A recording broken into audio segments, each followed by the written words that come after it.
If your relationship status more often than not is it's complicated, you're going to want to watch today's video.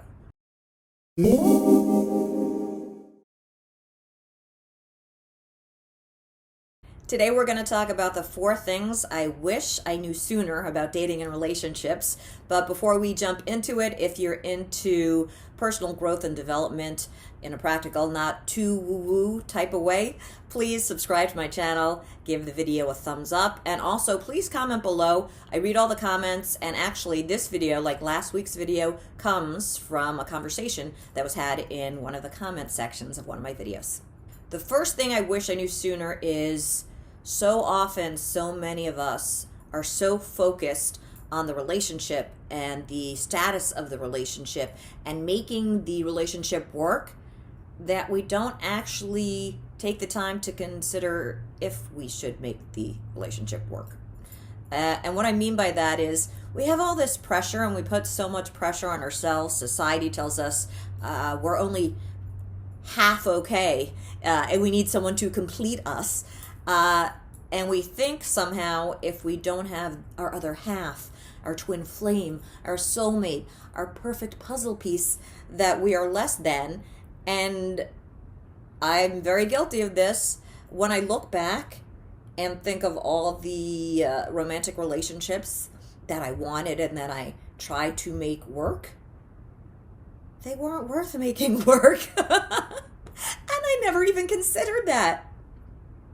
The second thing that I didn't fully grasp, unfortunately, until recently, is that you accept what you think you deserve. I put up with a lot of stuff I shouldn't have, and had I really known my self-worth and my value, there is no way I would have put up with that BS. Well, clearly some part of me thought I deserved to be treated that way.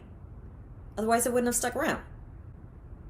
So literally, a good gauge of your self-worth is what you will tolerate in a relationship.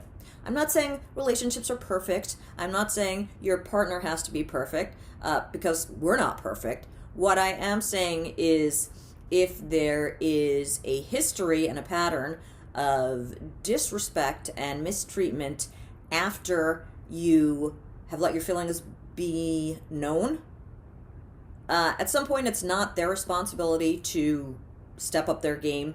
It's your responsibility to get the hell out. Number 3, and this is huge, huge. You're always dating yourself. Wait, what? I'll say it again. You're always dating yourself.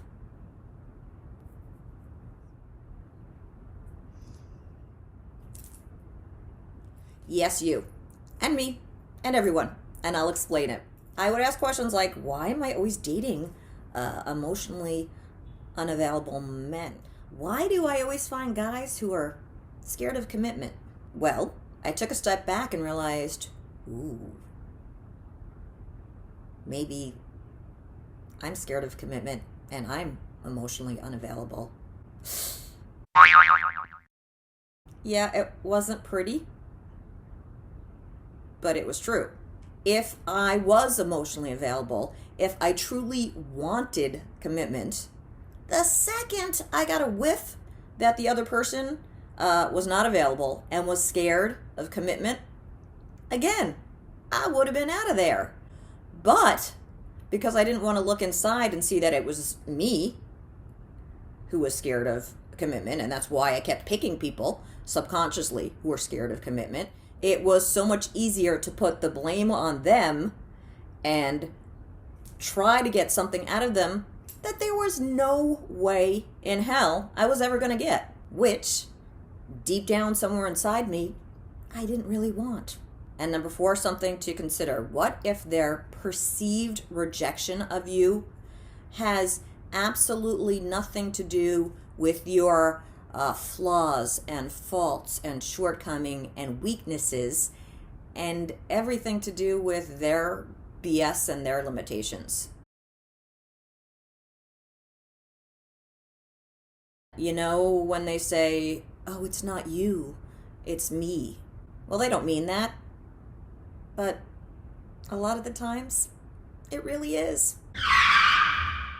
The moment you realize that your partner's not giving you what you want, not because you are not worthy of it or don't deserve it, but because they really can't, the sky parts, a sunbeam comes down, and the angels sing liberation. Do I look like a unicorn? I kind of look like a unicorn.